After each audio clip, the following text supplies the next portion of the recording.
शिवाय नमस्तुभ्यम। हर हर महादेव।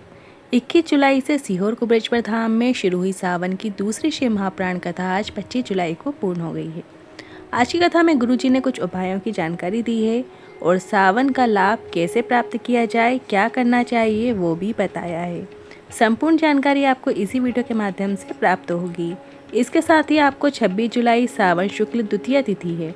इसमें 3 विशेष उपायों की जानकारी देने वाले हैं। सभी उपाय विशेष हैं और कम बार सुनने को मिलते हैं, इसलिए वीडियो को अंत तक ज़रूर देखिएगा ताकि कोई भी उपयोगी जानकारी आपसे ना छूटे। देखते हैं आज की कथा की पहली जानकारी की ओर। कभी कभी विपरीत परिस्थिति हमें सही रास्ते में लाकर खड़ा कर देती है। गुरुजी ने कहा, पर ऐसा तब होता है जब आप अच्छे कर्म करते रहें, भगवान पर भरोसा करते हैं। बढ़ते हैं आज की कथा की दूसरी जानकारी की ओर। 2 प्रकार के मित्र होते हैं जो ज़रूरत आने पर भी मदद नहीं करते और हमेशा बोलते रहते हैं कि मैं हूँ, तू चिंता मत कर। पर भोलेनाथ एक ऐसे दोस्त हैं, जब परेशानी आती है तो आपको बोलने की भी ज़रूरत नहीं, भोलेनाथ आपकी परेशानी से निकलने का तरीका पहले ही बना देते हैं। बढ़ते हैं आज की कथा की तीसरी जानकारी की ओर। शंकर भगवान पर चढ़ी हुई भस्म धन के भंडार वाली होती है। भोलेनाथ के मंदिर में माथा टेकने मात्र से जीवन की परेशानियां दूर होना शुरू हो जाती हैं। बढ़ते हैं आज की कथा की चौथी जानकारी की ओर।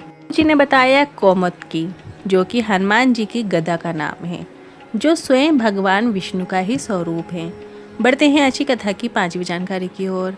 कांवड़ यात्रा में शामिल होने के लिए आपको क्या क्या आवश्यक है उसकी जानकारी देते हुए गुरुजी ने कहा, आपको 2 लोटा जल चाहिए होंगे, एक बम्बू चाहिए होगा जो कि सुंदर वस्त्र सुंदर लेस से सजा हुआ होना चाहिए और केसरिया ड्रेस।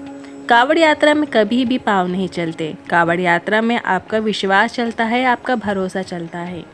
बढ़ते हैं आज की कथा की 6वीं जानकारी की ओर। गुरुजी ने 5 प्रकार की कावड़ का वर्णन किया। 5 कावड़ कैसी होती हैं, अलग अलग टाइप की जो कावड़ होती हैं उसके बारे में गुरुजी ने बताया है। एक होती है सामान्य कावड़, जो अधिकतर कावड़ियाँ भरते हैं। पवित्र नदी के तट से जल लाकर निकलते हैं, कहीं पर रुकते हैं, भगवान का भजन करते हैं और कावड़ को ऊपर कहीं रख देते हैं।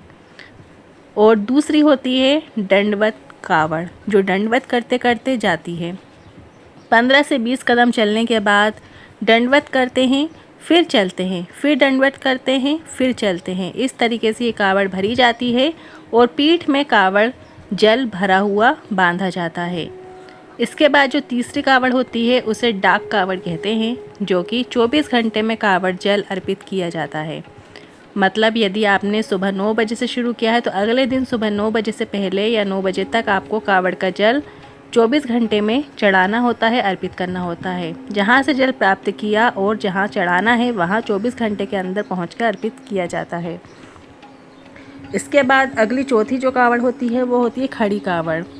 जल लिया किसी पवित्र नदी का और कावड़ एक कंधे से दूसरे कंधे में नहीं आते हैं, एक ही कंधे पे कावड़ रखी रहती है और कहीं पर बैठते नहीं हैं, खड़े रहते हैं। सीधे कावड़ जल लेने के बाद आने के लिए लगातार चलते रहते हैं। और अगली 5वीं कावड़ गुरुजी ने बताई है अलख कावड़। मंत्र का जाप लगातार होता रहता है। जो भी मंत्र बोल रहे हैं, बम भोले बोल रहे हों, चाहे श्री शिवाय नमस्तुभ्यम, चाहे नमः शिवाय, इस तरीके से जो भी मंत्र का जाप किया जाता है, मंत्र कंटिन्यू चलता रहता है कावड़ के साथ साथ। और जो भी आप बोलते हैं उसको मंत्रों के साथ ही बोला जाता है। ये मंत्रों को बदल बदल कर बोला जाता है, पर मंत्र जाप रोका नहीं जाता है। मन में और मुख में मात्र का स्मरण चलता रहता है। बढ़ते हैं आज की कथा की 7वीं जानकारी की ओर। जैसे सेठ से ज़्यादा सुखी दुकान का नौकर होता है। सेठ को 100 प्रकार की टेंशन होती है, नौकर है वो मस्त टाइम पे खाना खाएगा, टाइम पर घर जाएगा, उसे कोई टेंशन नहीं। उसी तरह आपको भी अपने घर के मुख्य द्वार में, अपनी गाड़ी में, अपने व्यापार में, तीनों स्थानों में लिख दो श्री शिवाय नमस्तुभ्यम। मेरी गाड़ी, मेरा घर, मेरा बंगला, मेरा व्यापार सब तेरा, मेरा तो कुछ भी नहीं। बढ़ते हैं आज की कथा की 8वीं जानकारी की ओर।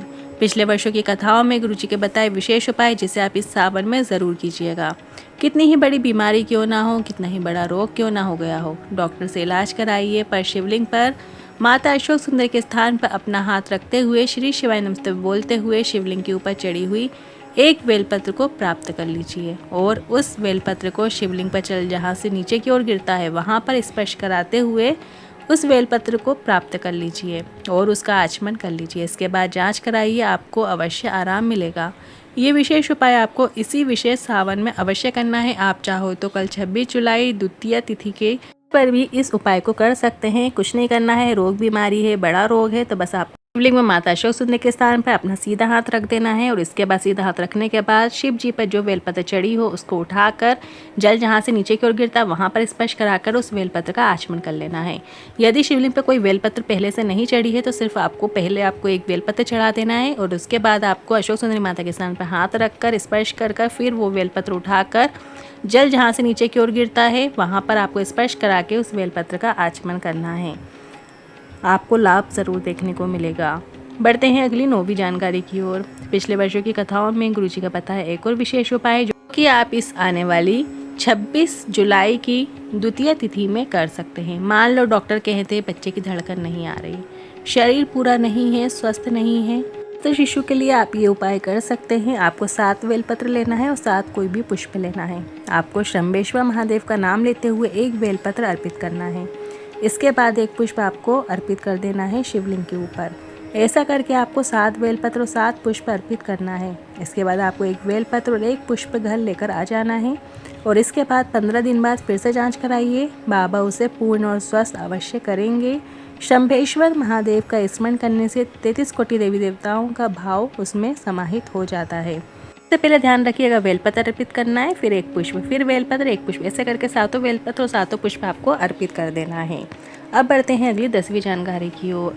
आज शमी पत्र वाला गुरुजी के बताया बिल्कुल नया उपाय है जिससे कि आप 26 जुलाई द्वितीय तिथि के अवसर पे कर सकते हैं। 7 स्थानों पर आपको 7 शमी पत्र अर्पित करना है, पर किन्हें करना है वो जान लीजिए। यदि आपकी कोई विशेष मनोकामना है इसके लिए आप इस उपाय को कर सकते हैं, या रोग मुक्ति के लिए भी आप इस उपाय को कर सकते हैं। आपको पहला शमी पत्र अशोक सुंदरी माता के स्थान पे अर्पित करना है। दूसरा शमी पत्र शिवलिंग पे राइट हैंड साइड में जो गणेश जी का स्थान होता है जलाधारी में, वहाँ पर आपको दूसरा शमी पत्र अर्पित कर देना है। तीसरा पार्वती जी के हस्त कमलों में अर्पित करना, मतलब जो गोल कटी भाग है वहाँ पे अर्पित कर देना है। चौथा जो शमी पत्र है शिवलिंग के ऊपर अर्पित कर देना है और 5वां शमी पत्र नंदी का उठे हुए चरण पे अर्पित कर देना है।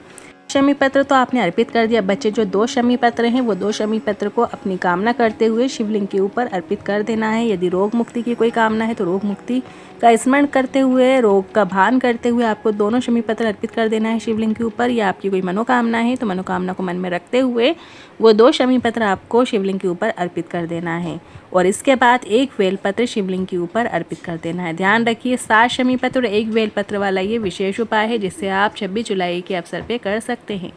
बहुत ही अच्छा उपाय है, सरल उपाय है, ज़रूर करके देखिएगा, आपको लाभ ज़रूर देखने को मिलेगा। अब बढ़ते हैं अगली 11वीं जानकारी की ओर। 30 जुलाई से 5 अगस्त तक गुरुजी की जो अगली शिव महाप्राण कथा है वो होने जा रही है। जयंती भाई स्टेडियम भिलाई में ये शिव महाप्राण कथा होगी जिसका समय दोपहर में 1 बजे से 4 बजे तक रखा गया है। फिर 6 अगस्त प्रदोष के दिन सीहोर में कांवड़ यात्रा होगी जो कि सुबह 9 बजे से सिमना नदी के तट से प्रारंभ होगी और कुबेश्वर धाम जाएगी। फिर तेलंगाना हैदराबाद भाग्यनगर में शिव महाप्राण कथा होने जा रही जो कि 13 अगस्त से 17 अगस्त तक होगी और फिर 4 नवंबर से 8 नवंबर तक श्रीलंका में शिव महाप्राण कथा होने जा रही है। आज के उपाय से जुड़े मन में कोई सवाल है, क्वेश्चन है तो कमेंट के जरिए पूछ सकते हैं। वीडियो यदि उपयोगी लगा हो तो वीडियो को लाइक करके कमेंट बॉक्स में हर हर महादेव टाइप कीजिएगा।